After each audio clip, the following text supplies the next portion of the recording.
हिंदू सनातन धर्म में मनुष्य की शनि ग्रह दशा के दुष्प्रभाव को साढ़े साती कहा जाता है और इसी पर आधारित एक धार्मिक कहानी है। काजल नाम की एक लड़की अपने पति के साथ एक अपार्टमेंट में रहती थी।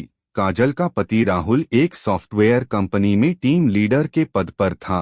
राहुल बचपन से ही बहुत आध्यात्मिक था, लेकिन उसके उलट उसकी पत्नी काजल बिल्कुल नास्तिक थी। वह ज्यादातर रंगीन दुनिया में जीने की चाहत रखती थी, जिसे वह आज के हिसाब से सही समझती थी। हालांकि इस बात को लेकर दोनों के बीच में कभी भी कोई अनबन नहीं थी। दोनों अपने जीवन में बहुत खुश थे। एक दिन सुबह सुबह राहुल टीवी में धार्मिक कार्यक्रम देख रहा था, जिसमें साढ़े साती काल के बारे में बताया जा रहा था। उसी समय काजल चाय नाश्ता लेकर आती है और राहुल के बगल में बैठकर चाय पीने लगती है और थोड़ी ही देर में वह राहुल से चाय पीते हुए कहती है, क्या सुबह से बोर कर रहे हो? और उसी समय टीवी का रिमोट उठाकर चैनल बदल देती है। राहुल को काजल का बर्ताव अच्छा नहीं लगता। वह काजल से कहता है, क्या तुम साढ़े साती की महादशा के बारे में कुछ जानती हो जो तुमने उसे बकवास समझ लिया? धर्म की बातें समझने के लिए आस्था लगती है, लेकिन तुम तो बिल्कुल नास्तिक हो। लेकिन तुम्हें किसी और की भावनाओं को तकलीफ देने का हक नहीं है। काजल को राहुल की बात से ग्लानि महसूस होती है और वह राहुल से माफी मांगते हुए वही शनि भगवान का कार्यक्रम टीवी में दोबारा से लगा देती है। राहुल काजल को बहुत प्यार करता था। वह मुस्कुराते हुए कहता है, अरे कोई बात नहीं, चलो आज शनि मंदिर चलते हैं। वैसे काजल को मंदिर जाने में कोई दिलचस्पी नहीं है, लेकिन वह राहुल का दिल रखने के लिए मंदिर जाने को तैयार हो जाती है। दोनों एक साथ बाइक में मंदिर पहुंच जाते हैं। मंदिर के आसपास बहुत सी छोटी छोटी दुकानें लगी होती है। दुकानों में भक्त अपनी अपनी पसंद की चीजें खरीद रहे होते हैं। राहुल प्रसाद खरीदकर मंदिर की तरफ चलने लगता है। वही सीढ़ियों पर एक बाबा काले कपड़े पहने बैठे हुए थे। राहुल उनके कटोरे में कुछ पैसे डाल देता है और काजल के साथ मंदिर चला जाता है। मंदिर में शनि भगवान के दर्शन करने के बाद पुजारी से प्रसाद लेकर दोनों सीढ़ियों से नीचे उतरने लगते हैं और जैसे ही वह नीचे आते हैं, वही बाबा काजल को देखकर कहते हैं, बेटी अपना ध्यान रखना। काजल बाबा को प्रणाम करके राहुल के साथ घर आ जाती है। दरअसल बाबा बहुत तेजस्वी थे। उन्होंने काजल को देखते ही महसूस कर लिया था कि उनके ऊपर शनि की दृष्टि पड़ चुकी है, जिससे उसका साढ़े साती शुरू हो चुका है और उसके जीवन में संकट के बादल घिर गए हैं। काजल के घर पहुंचते ही उसके सर में दर्द होने लगता है। काजल राहुल से कहती है, आप थोड़ा मेरे लिए चाय बना लीजिए, मेरे सर में बहुत दर्द है। राहुल काजल के लिए चाय बनाकर ले आता है। राहुल को ऑफिस जाना होता है, इसलिए वह तैयार होकर जल्दी निकल जाता है। काजल घर के काम खत्म करके दोपहर को सो जाती है। शाम को राहुल अपने ऑफिस से घर आता है। काजल तब तक सो ही रही होती है।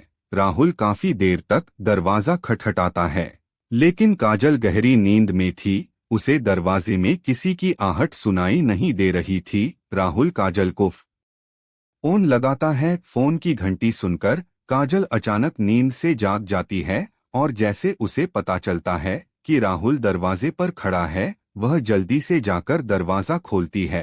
राहुल काजल से प्यार से पूछता है, क्या कर रही थी? इतना टाइम क्यों लग गया? काजल आंख मीचते हुए कहती है, पता नहीं कैसे इतनी ज्यादा नींद लग गई कि आपकी आवाज सुनाई ही नहीं दी। राहुल अपना सामान रखकर बाथरूम में फ्रेश होने चला जाता है। उसी समय राहुल के मोबाइल में एक मैसेज आता है। काजल की नजर अचानक मोबाइल पर पड़ती है। उसमें दिल के निशान के साथ प्यार भरा संदेश दिखाई देता है। मैसेज संदेश देखते ही काजल के रोम रोम में आग लग जाती है, क्योंकि वह अपने पति से बहुत प्यार करती थी और यदि वह बेवफा निकले तो उसे बर्दाश्त नहीं होगा। काजल की आंखों से आंसू निकल आते हैं। उसी समय राहुल बाथरूम से बाहर निकल आता है। काजल तुरंत उसका फोन रख देती है और अपने आप को काबू में करके अपने कमरे में चली जाती है।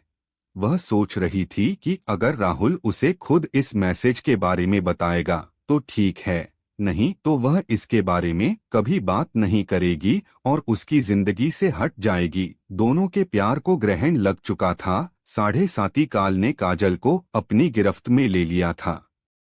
काजल का स्वभाव बदलने लगा था। वह अपने पति पर शक करने लगती है, जिसके चलते उसके रिश्तों में दरार आ चुकी थी। कुछ दिनों के अंदर दोनों के बीच में झगड़े होने प्रारंभ हो जाते हैं। राहुल काजल को समझाने की बहुत कोशिश करता है, लेकिन काजल के दिमाग में वही मैसेज घूम रहा होता है। वह राहुल की किसी भी बात पर भरोसा नहीं कर पा रही थी। राहुल काजल को खुश करने के लिए उससे कहता है, चलो मंदिर चलते हैं और वहीं से बाजार घूमने चलेंगे, आज कुछ कपड़े खरीदते हैं। लेकिन काजल गुस्से में वहां से उठकर चली जाती है। राहुल अकेले ही मंदिर चल देता है। राहुल को दोबारा वही बाबा मंदिर की सीढ़ियों में फिर से दिखाई देते हैं। वह राहुल को देखते ही उसे अपने पास बुलाते हैं। राहुल हाथ जोड़कर बाबा के सामने जाकर खड़ा हो जाता है। बाबा कहते हैं, बेटे तुम्हारे जीवन में संकट दिखाई दे रहा है, क्या तुम ठीक हो? राहुल कई दिनों से काजल से परेशान था। वह बाबा के सामने बैठकर अपनी समस्या बताने लगता है। हालांकि बाबा काजल के 7.5 योग के बारे में पहले से परिचित थे, इसलिए वह राहुल को काजल के ऊपर आए हुए संकट के बारे में बता देते हैं और कष्ट से मुक्ति के लिए उपाय बताते हुए कहते हैं कि तुम्हारी पत्नी को शनि भगवान की विशेष पूजा करनी होगी, जिसके बाद वह सामान्य स्थिति में आ जाएगी।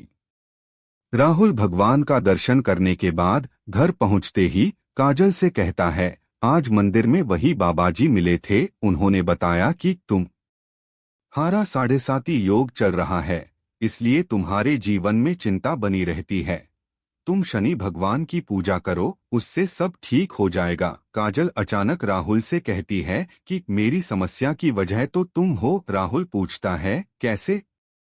लेकिन काजल बात को यहाँ वहाँ घुमा देती है। राहुल काजल को इस बार जोर देते हुए कहता है कि हर शनिवार को तुम शनि भगवान की पूजा शुरू कर दो। लेकिन काजल राहुल को मना कर देती है और गुस्से में कहती है, तुम मुझे किसी काम के लिए मजबूर मत करो, मैं इन सब बातों पर विश्वास नहीं करती। राहुल को समझ में नहीं आ रहा था कि वह अपनी पत्नी को शनि के प्रकोप से कैसे बचाए। वह दोबारा मंदिर की तरफ जाता है और बाबा को ढूंढने लगता है, लेकिन बाबा वहां से जा चुके होते हैं और अब वह अगले हफ्ते यानी अगले शनिवार ही यहाँ आएंगे। राहुल के पास तब तक का वक्त नहीं था, क्योंकि वह समझ चुका था कि अगर यह सब ठीक नहीं हुआ तो काजल और उसका रिश्ता टूट जाएगा। वह काजल से बहुत प्यार करता था, वह उसके बिना जीने की कल्पना भी नहीं कर सकता था।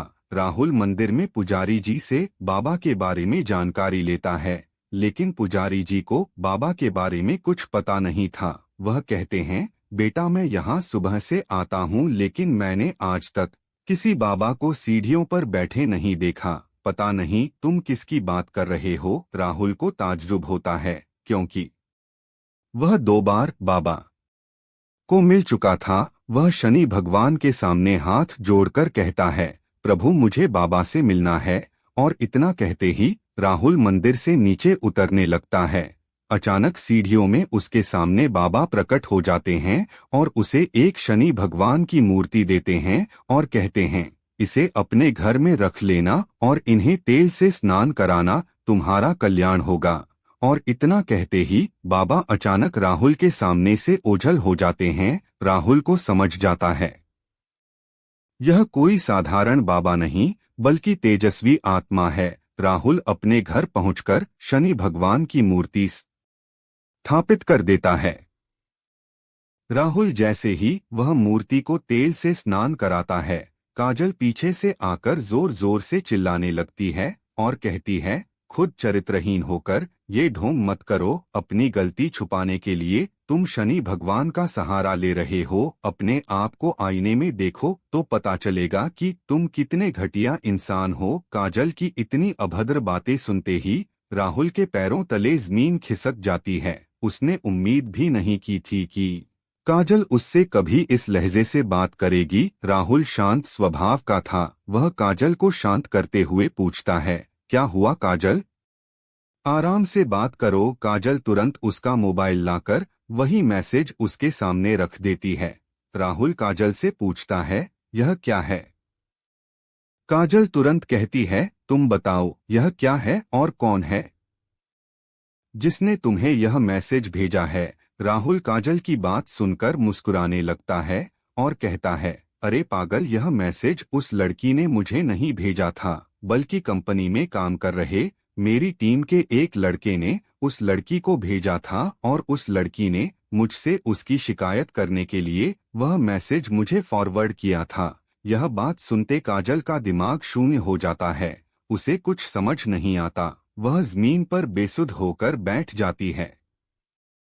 राहुल उसके बगल में बैठकर उसका हाथ पकड़कर पूछता है, क्या तुम इतने दिनों से इस मैसेज की वजह से मुझसे झगड़ा रही हो? तुम पागल तो नहीं हो गई? एक बार मुझसे पूछ तो लिया होता। मैं तुम्हारे अलावा किसी और लड़की के बारे में सोच भी नहीं सकता। काजल जोर जोर से रोने लगती है और राहुल के गले लग जाती है। अनजाने में ही सही, लेकिन शनि भगवान की कृपा से काजल को 7.5 योग से छुटकारा मिल जाता है। दोनों के जीवन में फिर से खुशियों को न्योता मिल चुका था। शनि भगवान के विराजमान होते ही दोनों के बीच झगड़े की वजह ही समाप्त हो चुकी थी और उनके जीवन में खुशियों ने फिर से दस्तक देना शुरू कर दिया था और दोनों के जीवन के कष्टों की समाप्ति के साथ ही धर्म की यह कथा समाप्त भी हो जाती है।